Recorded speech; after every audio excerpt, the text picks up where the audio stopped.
computerized. It's all dialing your car in and setting a tune-up and traction control. And it's really amazing. It's the same exact thing, just in a different light. We used to worry about cams and carburation. You're now worried about tune-ups and traction control. And,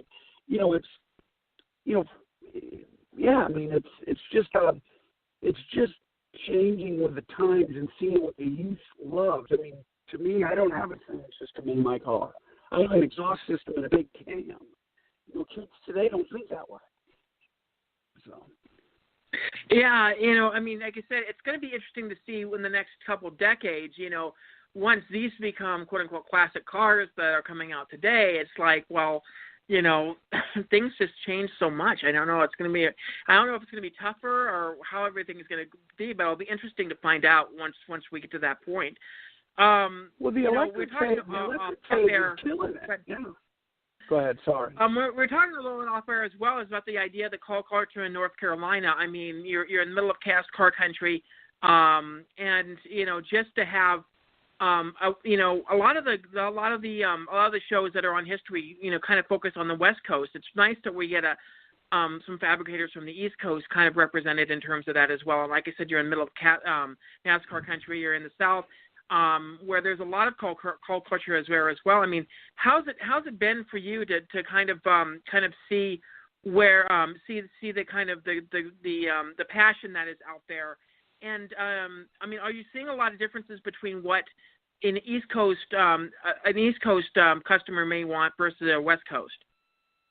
Oh, no question. And it's everything from the style of car to the paint. I got really good friends that paint on the East Coast and really good friends that paint on the West Coast.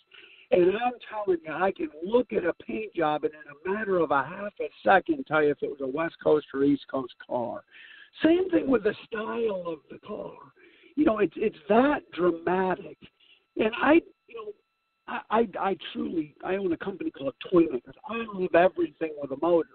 So I'm not really biased, but it's amazing to me the difference. A West Coast guy believes this wholeheartedly and nothing else matters. And an East Coast guy believes this, and that's all that matters. And they're dramatically different in every sense of the word, from a transmission to wheels and tires to a stance of a car to what you put under the hood to a paint job. I mean, it's that dramatically different East Coast to West Coast.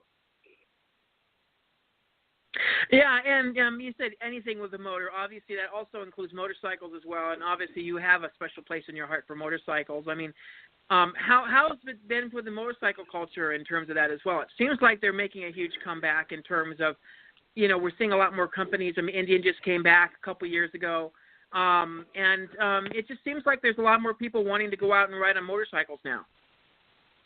I hope so. It is a passion of mine. I own a bunch of them. I did another one this year. Every year I do something based around motorcycles. Again, it's something that, I heard a story a year and a half ago that the motorcycle riders were dying faster than new ones were buying. And that was almost a shame. So to see the industry slowly start to mold and manipulate into the younger generation is huge for me. But you're right, they are coming back and they are making a run at it the best they can. And it's just a matter of staying with the times. I hope it lasts forever. I'll never get rid of all my bikes. I built a V-twin this year. Last year we did a crotch rocket. For me, it's an industry that I love. So I hope they keep growing and growing. So. Yeah, and like I said, it's going to be interesting once we get the show on history, because you're going to get a lot more viewers. Obviously, already having that home in Velocity probably helped a lot in terms of kind of building the show and what the show has become. I mean, you usually see a lot of changes between season 1 and season 2, just tweaks of what kind of the process is as well. I mean, how was it for you for that first season, and then obviously has the second season been a little bit easier for you? It wasn't. First season was almost gravy for me. Second season about killed me. This season here is considerably different. Moving to History Channel The builds are absolutely insane. But let me tell you something. The team just started to click. And I don't mean my team. I mean the producer, the director, the camera guys, the sound guys, the parts people that I deal with, the brands that I deal with, just started to click. And this season has been amazing. The builds are absolutely amazing. And it's going to take the first two seasons and just blow it right out of the water. It's for me, this is going to be the big season. I thought year two I would have that happen, but it was a struggle for me. Year two was a struggle for me. But this year right here, I just got into a groove, and everybody I deal with is in a groove, and it's been amazing. It's absolutely amazing ride. Well, I mean, again, that's just great to hear that this like I said, again, I look forward to this new season as well. I mean, yeah. I mean, it's interesting to see those relationships between it as well. The ability to have those relationships with vendors and all that as well. I mean, just to be able to have certain vendors that you can talk to and all that as well. I mean, how's it been for you to kind of, work with some of these vendors and, kind of learning a little bit more about their projects and, obviously, some products you may prefer more than others, but what's it like to kind of work with some of these vendors? And obviously you were at SEMA and quite a few of the vendors were out there kind of showing their stuff, but how's been the relationship between you and vendors? Well, for me, my whole life has been building something, so you always know of vendors, but you don't ever talk to anybody. You might talk to a sales guy. So now, year three, I'm not talking to the sales guy, literally talking to an owner or their engineer. We're working hand in hand and doing things, and it's almost surreal. Listen, I'm no better than anybody else out there. I just happen to get a lucky break. The good Lord's been good to us, and we've been blessed.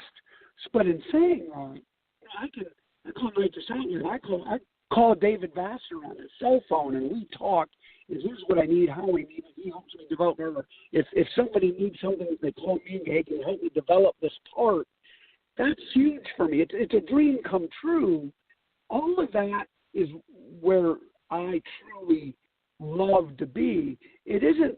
The television show is third in all of this, honestly. It's the fact that I'm dealing with people I've dealt with my whole life, and now I get to talk to the people that make the tire or wheel, or like I can call a rim company. If I'm talking to a particular rim company, I can call the owner and say, here's what I'm thinking. I know you guys only make it in 15 inches.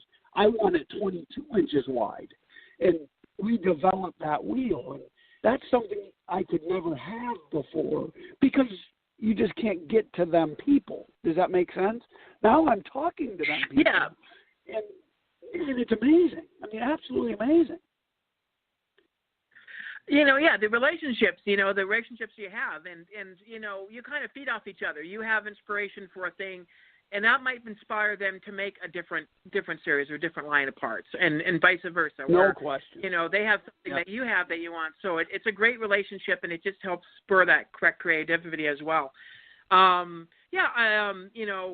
want to mention you guys are on Twitter at Toymakerz with a Z, at Toymakerz TV on Instagram, so you can see some of the builds that you guys do out in North Carolina as well, and also on Facebook as well. Anything else you want to add at all? Listen, we've been very blessed. We also have an app out there, Toymakerz app. Go down, it's a free app. You can download your car to the app on Toymakerz Nation. I pick a car every week that I like of somebody put up there. This year I took a fan, put him on the show because I liked his toy last year. This next weekend I'm racing a guy that ended up coming through our fan base. So we love the fans. Without the fans, we're nothing. So you download the app, go to Toymakerz Nation, show me your toys. Go to Facebook and show me your toys. I don't care. Show me your toys and let me pick it and put it on our stuff. And I love bringing the fans on our show. So we're going to continue that over the next couple of years. It's going to be awesome. Well, that's great. I look forward to it. February 10th, you guys, on the History Channel, also FYI. And I believe the old episodes are still on Velocity, correct? Yeah, they are. They'll be running till January, and then we're switching all over to history right now. They're starting to run the drive block commercials, and of course you can always get us on Amazon and iTunes, and I don't even know how many countries we're in now. I got people inboxing me. I can't even understand what they're saying, but it's I'm excited for the next couple of years. Well, it's great, David, and definitely we'll have to talk sometime down the line once the show gets going. Maybe we'll actually catch you next year at SEMA and down in Vegas as well. And best of luck to you coming up in the new season. Man, thank you so much. Appreciate it, and call me anytime. Okay, not a problem at all. Thank you. Yeah, bye-bye. Bye. David Ankin, everybody. You guys can check him out at Toymakerz with a Z on Twitter and at Toymakerz with a Z TV on Instagram. You guys can check out some of the stuff that he works on, also some of the fan stuff as well. I mean, it's great to be able to have an opportunity to be able to talk to him. I wish I could talk to him at SEMA, but things just did not line up. Things will get a lot better come in the new year. So once these changes happen, you'll see some dramatic changes in the show, and it'll be for the better, trust me. I'm very season 2 wise right now in terms of the podcast. But anyway, like I said, we were off Mondays for the next couple months just because of holiday season. My other job is just not letting me have my Mondays off as much.